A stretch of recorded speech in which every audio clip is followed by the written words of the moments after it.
Diyelim ki nihayet o toksik ilişkiden kurtuldunuz.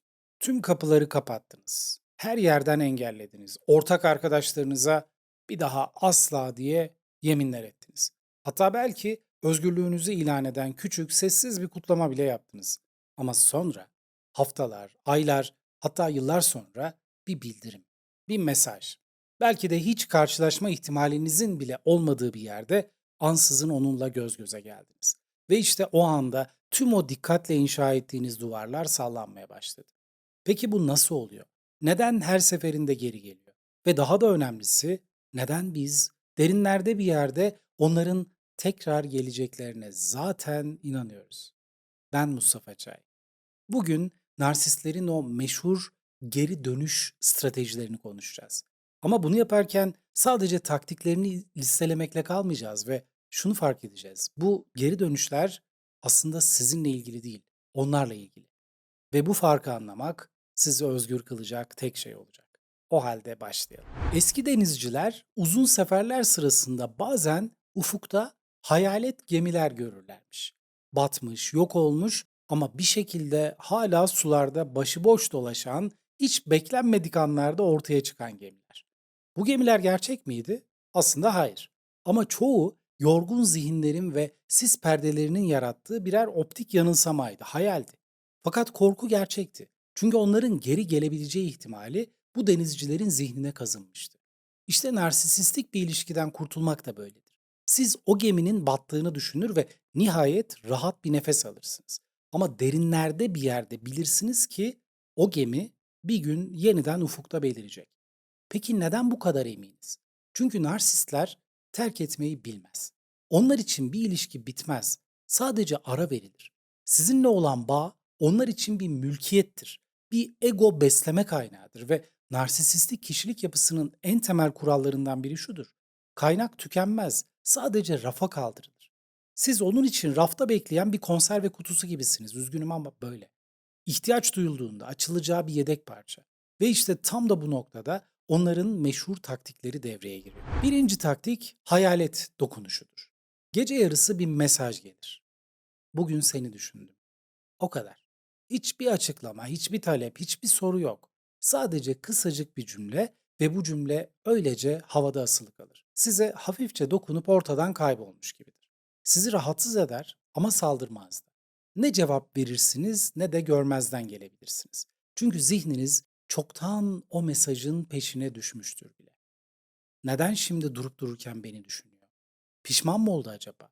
Özledi mi? Gibi bir takım şeyler. İşte bu sorular pimi çeker. Aslında sizden bir şey talep etmiyor. Sadece zihninizde bir kapı aralıyor. Fakat geri kalanını sizin hayal gücünüz yapıyor. Diyelim ki eski eşiniz 2 yıl sonra size tek bir emoji göndermiş olsun. Gülümseyen bir yüz. Sadece bu kadar. Ama bu muhtemelen sizin uykunuzu kaçırır. Bu tek bir emoji psikolojik olarak dev bir soru işareti gibi gelir. Barışmak mı istiyor? Dalga mı geçiyor? Neden şimdi bunu gönderdi ki? İkinci taktik kriz senaryosudur. Bu daha da dramatiktir. Ve genellikle şu cümlelerle gelir. Babam öldü. Ameliyat olacağım. İşimi kaybettim. Evden atılıyorum gibi bir takım felaketler. Bunlar birer sağanak yağmur gibi üzerinize iner ve sizin de şemsiyenizi açma içgüdünüz devreye girer. Çünkü siz empatik birisiniz. Birinin acı çektiğini duyduğunuzda ki kim olursa olsun yardım etmek istersiniz. Fakat kriz gerçek bile olsa sizinle paylaşılmasının nedeni empati değil, manipülasyondur çoğunlukla. Bir narsist için bu tür krizler kanca atılacak fırsatlardır. Onlar sizi kurtarıcı rolüne sokmakta ustadırlar. Çünkü bilirler ki bir kez o kapıdan içeri girdiğinizde çıkmak daha zor olur. Ve çoğu zaman kriz abartılmıştır ya da tamamen uydurulmuştur.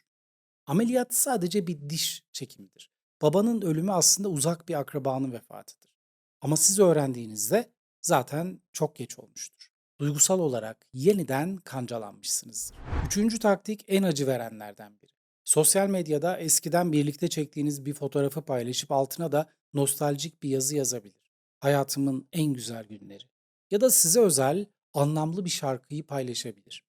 Birlikte gittiğiniz bir kafenin önünden geçerken bir hikaye ekler.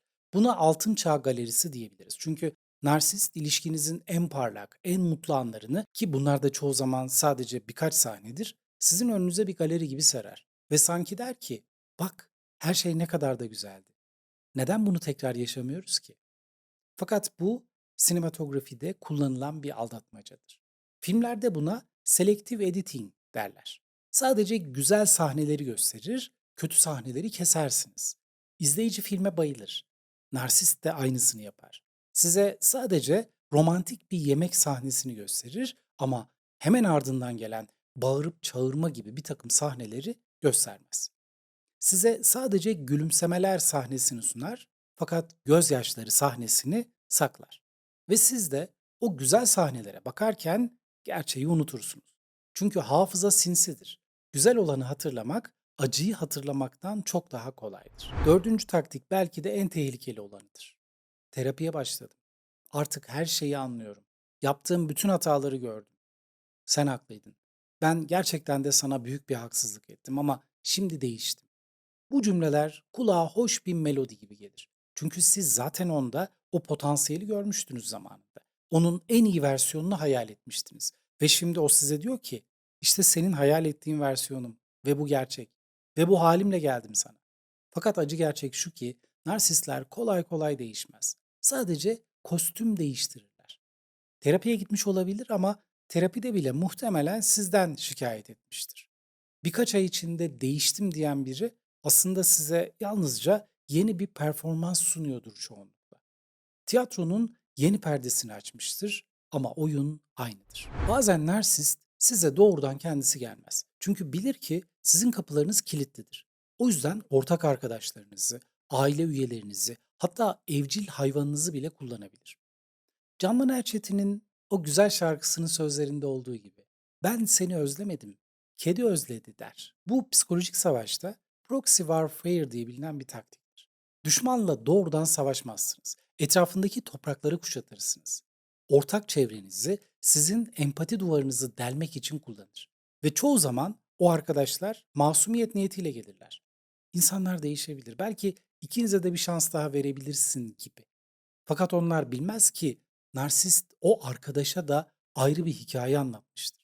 Onlara göre siz aşırı hassas, kendisi ise pişman ve değişmiş biridir.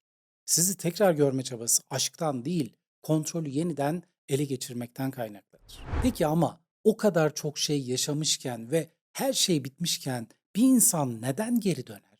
Neden sizi bu kadar incittikten, böylesine zarar verdikten sonra geri gelir? Gerçekten sizi özlediği için mi? Sizce pişman mı oldu? Belki de siz onun asla yakalayamayacağını düşündüğü o tek aşksınız. Öyle mi gerçekten? Üzgünüm ama hayır. Narsist geri gelir çünkü sizin ona verdiklerinizi başka bir yerden alamıyordur. Narsistik kişilik 3 şeyle beslenir. Hayranlık, dikkat ve kontrol. Sen ne kadar mükemmel, ne kadar eşsizsin türü sözler. Her an onunla ilgilenmeniz, onu hayatınızın merkezine almanız ve sizin duygularınız ve kararlarınız üzerinde mutlak bir hakimiyet kurabilmesi. Siz belki de bu üçünü bolca vermiştiniz ona. Çünkü iyi bir sevgili ve empatik bir insansınız. Ama sonra bir gün bitirdiniz. Kapıyı kapattınız ve işte o an narsist yeni bir kaynağa yöneldi. Belki yeni bir partner, yeni bir arkadaş, yeni bir iş ortamı. O yeni kaynak onu beslemeye başladı. Fakat bir süre sonra o yeni kaynak da tükenmeye başladı. Ya kendi sınırlarını korudu, ya uzaklaştı ya da narsist onu da kullanarak eksiltti. Ve işte tam da bu noktada aklına siz geldiniz. Elbette geri döner çünkü yeni kaynağı da tükendi. Sizi özlediği için değil, sizin sağladığınız o ego yakıtına ihtiyaç duyduğu için. Şimdi biliyorum, şunu düşünüyor olabilirsiniz. Ama belki de benim hikayem bütün bu konuştuklarımızdan çok farklı. Belki de o gerçekten değişti. Kim bilir, ben onu çok çabuk bırakmış bile olabilirim. İşte bu ses zihninizdeki en tehlikeli sestir çoğunlukla. Çünkü bu sizin empati yeteneğinizin bir yan etkisidir. Empati muhteşem bir özelliktir. Sizi başkalarının acısını anlayabilen, yardım edebilen biri yapar. Fakat narsistlerle olan ilişkilerde empati zehirli bir silaha dönüşür genellikle. Diyelim ki elinizde bir bitki var. Yemyeşil, canlı ve gerçekten de harika bir bitki. Ama siz o bitkiyi sulamıyorsunuz. Ona bir başkası su veriyor. Ve o bitkiyi sularken Aynı zamanda yapraklarını koparıyor. Bir yaprak sularken 2 yaprağı koparıyor. Önce fark etmiyorsunuz. Bitki büyümeye devam ediyor çünkü. Ama sonra bir bakıyorsunuz ki bitkiden geriye bir gövde, kök ve birkaç kırık dal kalmış ve o size gelip üzgün bir ifadeyle "Neden soldu ki? Oysa ben onu her gün suladım." diyor. İşte narsistlerle olan ilişki de böyledir. Onlar gelir, su verir, iltifat eder, vaatlerde bulunurlar. Ama aynı zamanda her seferinde sizden bir şeyleri de teker teker koparırlar. Saygınlığınızı, huzurunuzu, güveninizi ve sonra size dönüp "Ama ben seni hep sevdim, sana her zaman iyi davrandım." derler. Evet, belki suladılar ama aynı zamanda kökünüzü kesip dallarınızı budadılar. Şimdi gelelim en önemli kısma. Eğer size geri dönerse ne yapmalısınız? Çoğu insan onu görmezden gel der. Fakat bu çok basit bir öneri. Çünkü görmezden gelmek bazen zihninizde daha da büyük fırtınalar koparır. Ona cevap vermemek, kötülük yapmak anlamına gelmez. Bu kendinize bir iyilik yapmaktır. İlk temas bu yüzden gerçekten de çoğu zaman zehirli olabilir. Bir kelebek örümcek ağına dokunduğunda ne olur? Yapışır, çırpınır ve ne kadar çırpınırsa o kadar dolanır. Narsistin ilk mesajı da o ağın ilk ipliğidir.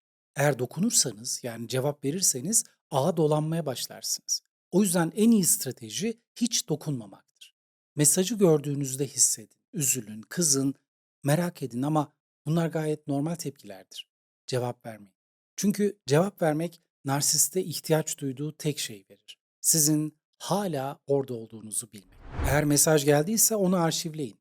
Eğer bir kriz anında kanıt gerekirse diye bunu saklayın. Özellikle tehdit içeriyorsa bunu mutlaka tutun. Sonra da gözünüzün önünden silin.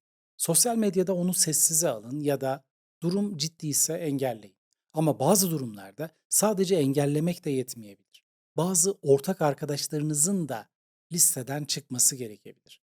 Çünkü sizinle dolaylı yollardan da iletişim kurmaya çalışabilir. Ve en önemlisi onun profilini artık incelemeyi bırak. Evet, bu çok zor. Çünkü merak ediyorsunuz. Yeni biriyle birlikte mi? Mutlu mu? Gerçekten değişti mi? Ama her baktığınızda aslında kendi yaranızı kaşıyorsunuz. Onun geri dönmesi konusunda duygusal olmanız kesinlikle bir zayıflık değil. Evet, belki ağlayacaksınız. Belki eski anılarınız canınızı yakacak. Bir şans daha versem mi diye düşüneceksiniz. Bunların hepsi son derece normal ve insani şeyler. Fakat duygular geçici, kararlar kalıcıdır. Bu yüzden o duyguları hissedin. Onları bastırmayın. Bir arkadaşınıza anlatın, içinizi bir terapiste dökün, bir günlük yazın ama o duyguların size geri adım attırmasına da müsaade etmeyin. Kapılar kapalı kalmalı. Çünkü o kapıların ardında sizin gerçek huzurunuz var. Evet, bugün narsistlerin geri dönüş taktiklerini konuştuk. Hayalet dokunuşlarından kriz senaryolarına, nostaljik fotoğraflardan sahte değişim ilanlarına kadar. Bu taktiklerin her birinin ortak bir noktası var. Hepsi sizin empati, iyilik ve umut duygunuza dayanır. Narsist sizin belki de bu defa farklı olur dediğinizi bilir. Herkes hata yapabilir diye düşündüğünüzün farkındadır. Sevgi her şeyi değiştirir inancınızı kullanabilir. Ve bu inançlar sizi muhteşem bir insan yapar ama bazıları da onları sizi manipüle etmek için kullanır. Hayalet gemiler her zaman ufukta belirecektir. Ama siz o gemiye demir atma iznini vermek zorunda değilsiniz. Onlar gelebilir, mesaj gönderebilir, arayabilir, ortak arkadaşlarınız aracılığıyla ulaşmaya çalışabilir. Ama siz limanınızın kapılarını kapalı tutabilirsiniz. Çünkü o liman artık güvenli bir yer ve oraya sadece huzurunuza değer veren gemiler yanaşabilir. Narsistin gemisi ise ufukta kalmalı artık. Belki bir süre daha yanaşıp sinyal verecek. Ama siz ışıklarınızı kapatırsanız eninde sonunda başka bir kıyıya gidecek.